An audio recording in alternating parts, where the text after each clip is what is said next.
নমস্কার, লক্ষ্মীপুর টাইমসের পক্ষ থেকে আপনাদের স্বাগতম। খবর পড়ছি আমি মনামি দাস।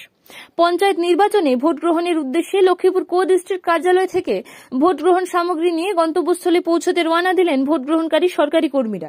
বুধবার লক্ষ্মীপুর সম জেলার 279টি ভোট গ্রহণ কেন্দ্রের মধ্যে 5টি ভোট গ্রহণ কেন্দ্রের উদ্দেশ্যে বুধবার বরাক নদীপথে ইঞ্জিন চালিত নৌকাযোগে রওনা দেন ভোটকর্মীরা।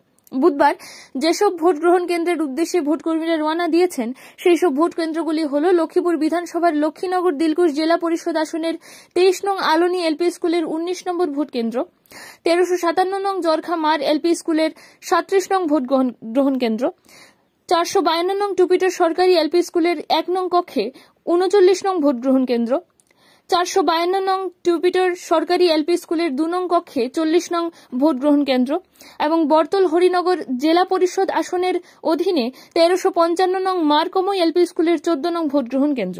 বৃহস্পতিবার সকাল 6টায় লক্ষ্মীপুর কো ডিস্ট্রিক্ট অফিস থেকে বাকি 274টি ভোট গ্রহণ কেন্দ্রের উদ্দেশ্যে রওনা দেবেন ভোট গ্রহণ কর্মীরা। উল্লেখ্য যে লক্ষ্মীপুর সমজেলায় মোট 316টি ভোট গ্রহণ কেন্দ্র রয়েছে। তার মধ্যে 37টি ভোট গ্রহণ কেন্দ্রের প্রার্থীরা বিনা প্রতিদ্বন্দ্বিতায় নির্বাচিত হওয়ায় 37টি ভোট গ্রহণ কেন্দ্রে এবার ভোট গ্রহণ হচ্ছে না। লক্ষ্মীপুর সমজেলায় পঞ্চায়েত ভোট গ্রহণের যাবতীয় প্রস্তুতি শেষ করে বুধবার 5টি ভোট গ্রহণ কেন্দ্রের উদ্দেশ্যে ভোটার রওনা দিয়েছেন এবং বাকি 274টি কেন্দ্রে বৃহস্পতিবার সকালে ভোট কর্মীরা রওনা দেবেন বলে লক্ষ্মীপুর কো ডিস্ট্রিক্ট কমিশনার ধ্রুবজ্যোতি পাঠক। আজি পঞ্চায়ত নিৰ্বাচনত যি প্ৰথম ফেজৰ ইলেকশ্যন আমাৰ পৰহি আছে, তাৰ কাৰণে আজি P-2 ডেজত আমাৰ দূৰৰ যিমান PS আছে সেই PSখিনি অলৰেডি আমাৰ ডিছপাৰ্চ হ'ল with ballot box, ballot paper and all আদাৰ ৰিলেভেণ্ট মেটেৰিয়েলছ। টোটেল আজি আমাৰ 5টা পুলিং ষ্টেচন ডিছপাৰ্চ হ'ল, তাৰে 4টা নাৱেৰে যাব লগা পুলিং পাৰ্টি আৰু এটা গাড়ীৰে।